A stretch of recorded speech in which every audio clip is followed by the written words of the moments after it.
The black water tasted of secrets. Not the salty tang of the open ocean, but something older, something heavier. It clung to my tongue, a metallic whisper of fear and anticipation. Above, the moon was a fractured disk behind a veil of scudding clouds, offering just enough light to paint the surface with fleeting silver streaks. Below, nothing. Just the abyss, a swallowing darkness that promised both oblivion and transformation. I adjusted my mask, the cold rubber a sharp contrast to the slick sheen of sweat on my forehead. My breath hitched, a ragged cloud in the humid night air. This wasn't just another dive. This was something else entirely. The Zodiac bobbed gently, a black coffin adrift on a liquid graveyard. The other figures in the boat were silhouettes, their faces obscured by the low light, and the grim determination etched into their posture. Navy SEALs? Gods of war, forged in the crucible of impossible missions. And me, a marine biologist, out of my element, clinging to the gunwale like a barnacle to a rotting hull. I could feel their eyes on me, assessing, questioning. I didn't belong here, and every cell in my body screamed for the familiar comfort of my lab, the sterile order of microscopes and petri dishes. But here I was, on the edge of forever, about to plunge into a world where the rules of science dissolved into the primal instincts of survival. The signal came, a curt nod from the lead SEAL, a man whose face was a roadmap of scars and unspoken stories. He slipped over the side with the grace of a panther, disappearing into the blackness without a ripple. One by one, the others followed, each descent a silent testament to their unwavering courage. My turn. The weight of the dive gear pressed down on me, a physical manifestation of the dread that coiled in my stomach. I took a final, shuddering breath of the humid air, closed my eyes, and tipped forward into the waiting embrace of the ocean. The cold was immediate, a shocking assault that stole my breath and numbed my senses. I fumbled for the regulator, the familiar click a small reassurance in the overwhelming darkness. Descending, the pressure built, a crushing weight that squeezed the air from my lungs and amplified the frantic beating of my heart. The surface, with its promise of light and air, receded into a distant memory. I was alone, suspended in a world of perpetual night, surrounded by the silent, unknowable depths. I remember the first time I saw the ocean. I was 7, a skinny, sun-bleached kid from landlocked Ohio, dragged kicking and screaming to a family vacation on the Outer Banks. My parents, desperate for a break from the relentless monotony of suburban life, had envisioned idyllic days of building sandcastles and collecting seashells. I envisioned boredom, mosquito bites, and the crushing disappointment of not being able to play video games. But then I saw it. The ocean wasn't just water. It was a living, breathing entity, a vast and unknowable force that stretched to the horizon and beyond. The waves crashed against the shore with a thunderous roar, a symphony of power and unrestrained energy. The air was thick with the scent of salt and seaweed, a primal aroma that stirred something deep within me. I stood there, mesmerized, as the sun dipped below the horizon, painting the sky in hues of orange, purple, and gold. In that moment I understood that the world was so much bigger, so much more complex, than I had ever imagined. That trip, the one I dreaded, was when I met my grandfather, a weathered old fisherman with eyes the color of the sea and hands as rough as barnacles. He'd spent his entire life on the water, battling storms, hauling nets, and listening to the whispers of the waves. He saw something in me, a kindred spirit, a yearning for the wild and untamed. He took me under his wing, teaching me the secrets of the ocean, the names of the fish, the rhythm of the tides, the language of the stars. He told me stories of shipwrecks and sea monsters, of hidden reefs and underwater caves. Stories that ignited my imagination and fueled my passion for the marine world. Grandpa used to say the ocean held all the answers, if you knew how to listen. He wasn't talking about science, not in the way I later came to understand it. He meant something deeper, something intuitive. He believed the ocean was a living library, filled with the memories of generations, the secrets of evolution, the echoes of forgotten civilizations. He taught me to respect its power, to understand its moods, to surrender to its embrace. It was Grandpa who gave me my first mask and snorkel, who showed me the wonders that lay beneath the surface, the kaleidoscope of colors, the intricate dance of life and death. It was Grandpa who planted the seed that would eventually blossom into my career as a marine biologist. And it was Grandpa, I realized with a pang of sorrow, who would have understood, more than anyone, why I was here, plunging into the black heart of the ocean with a team of Navy SEALs. He would have known that sometimes, the greatest discoveries are found not in the sterile confines of a lab, but in the wild, untamed depths of the unknown. The explosion wasn't loud, not underwater. It was a pressure, a shove, a ripping of the world. One moment, I was finning behind Reyes, the ghostly green glow of his marker bobbing ahead.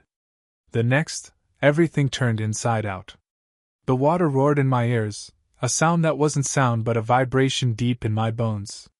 I was thrown, tumbling head over heels in the blackness, the marker light a useless blur. My regulator was ripped from my mouth, and the icy water slammed into my throat, choking me. Panic, cold and sharp, clawed at my chest. I fumbled for the regulator, finding it, shoving it back in, gasping for air. Disorientation. That was the worst of it. I had no idea which way was up, which way was down, which way was Reyes. The world was a swirling chaos of black water and stinging pressure. I tried to orient myself, to focus, to remember my training. Asterisk, find your buddy. Check your gear. Assess the situation. Asterisk, but the training felt distant, theoretical, useless against the primal terror that gripped me. I saw a flicker of light, a brief, erratic pulse. Race. I kicked towards it, pushing against the current, fighting the disorientation. As I got closer, I saw him, or what was left of him. His leg was gone below the knee, a ragged stump trailing blood that bloomed in the water like a dark, obscene flower. He was struggling, trying to stay afloat, his eyes wide with shock and pain. I reached him, grabbing his arm, trying to keep him from sinking. He looked at me, his eyes pleading. I knew in that moment that he knew. We were too deep. The pressure was too great. There was no way to get him to the surface in time. He tried to say something, but only bubbles escaped his lips. I held him tighter, trying to offer some comfort, some reassurance, even though I knew it was a lie. I looked into his eyes, and I saw not just pain, but acceptance. He knew it was over. Then, he reached up, his hand finding mine. He squeezed my hand, hard, a silent farewell. And then, his eyes closed. His body went limp. I held him for a moment longer, the weight of him heavy in my arms. Then I let him go. He drifted away, sinking into the darkness, swallowed by the ocean. The ascent was a blur of numb terror. I followed my dive computer, ascending slowly, meticulously, fighting the urge to bolt to the surface. I knew the risks of a rapid ascent, the bends, the embolisms. But all I could think about was getting out, getting away from the darkness, from the memory of Reyes sinking into the abyss. I broke the surface, gasping for air, the night air cold against my skin. The boat was there, waiting. The crew hauled me aboard, their faces grim. They knew. They had seen the explosion. They knew what had happened. They didn't say anything. They didn't need to. The silence was deafening. I sat there, shivering, wrapped in a blanket, staring out at the black water, the ocean that had swallowed everything. The nightmares are less frequent now, but they still come. Sometimes I'm back in the water, tumbling in the darkness, the explosion echoing in my ears. Sometimes I'm holding Reyes, watching the light fade from his eyes. And sometimes I'm on the boat, staring out at the ocean, knowing that I left him behind. I don't dive anymore.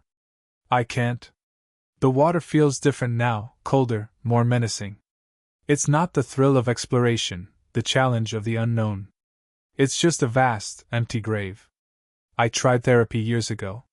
It didn't help. The therapist kept asking me about my feelings, about my trauma. But how do you explain something like that?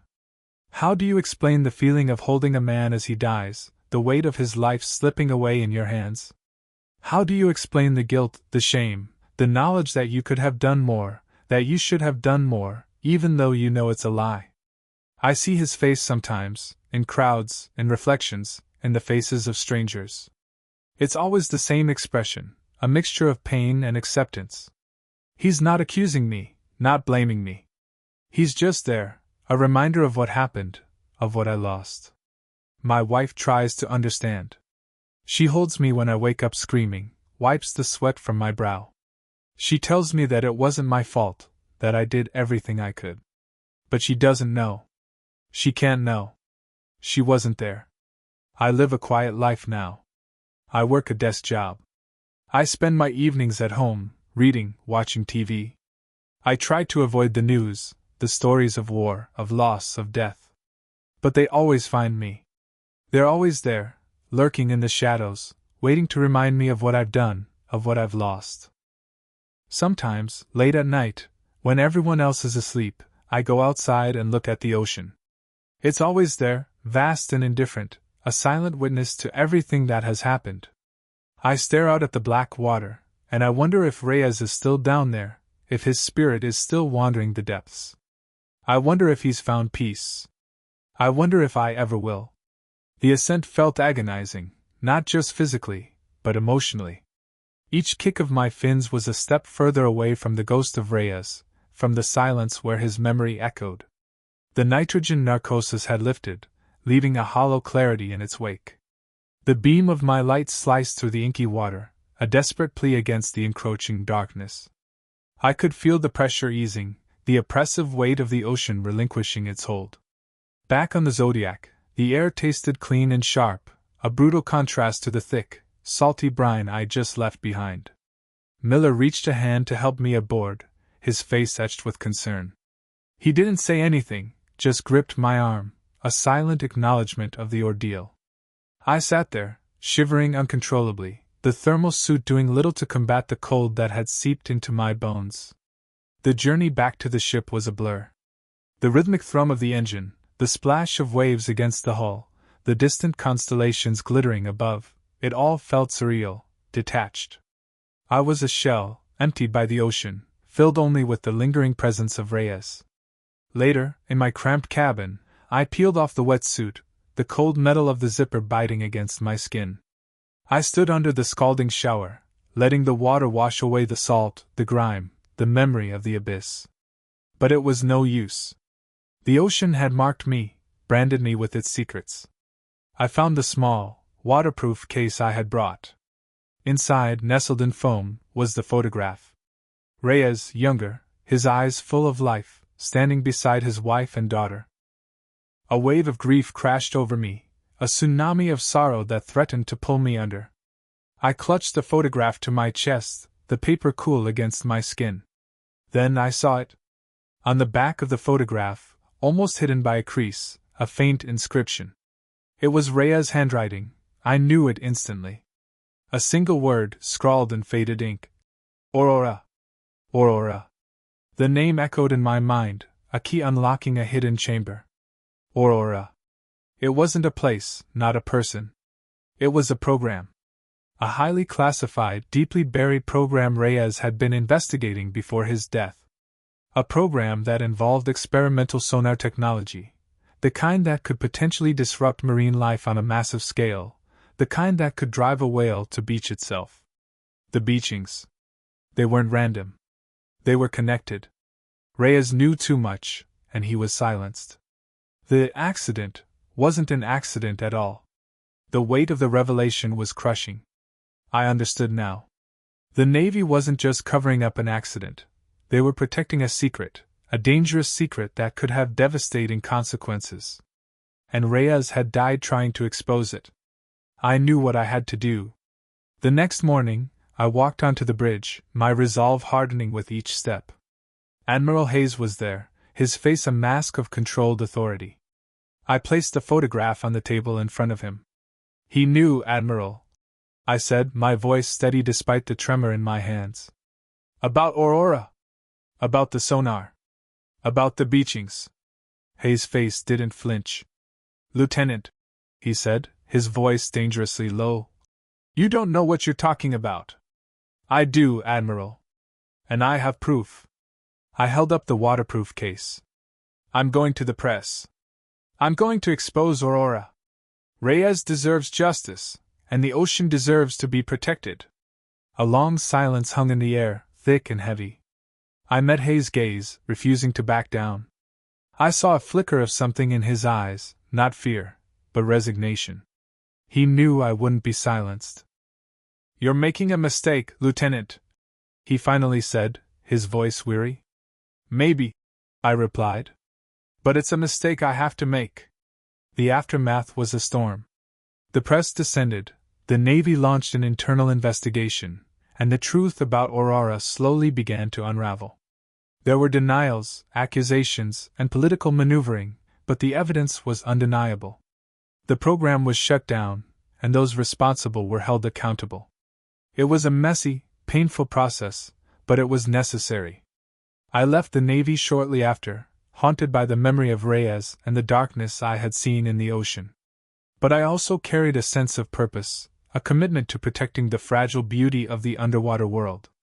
Sometimes, late at night, I would find myself drawn to the ocean.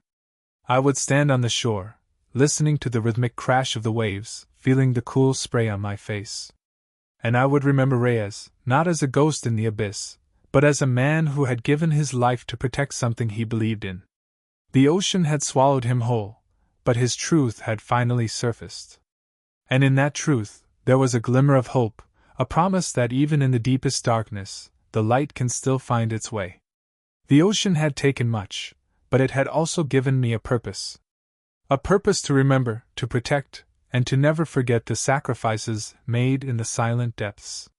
The ocean, after all, always remembers.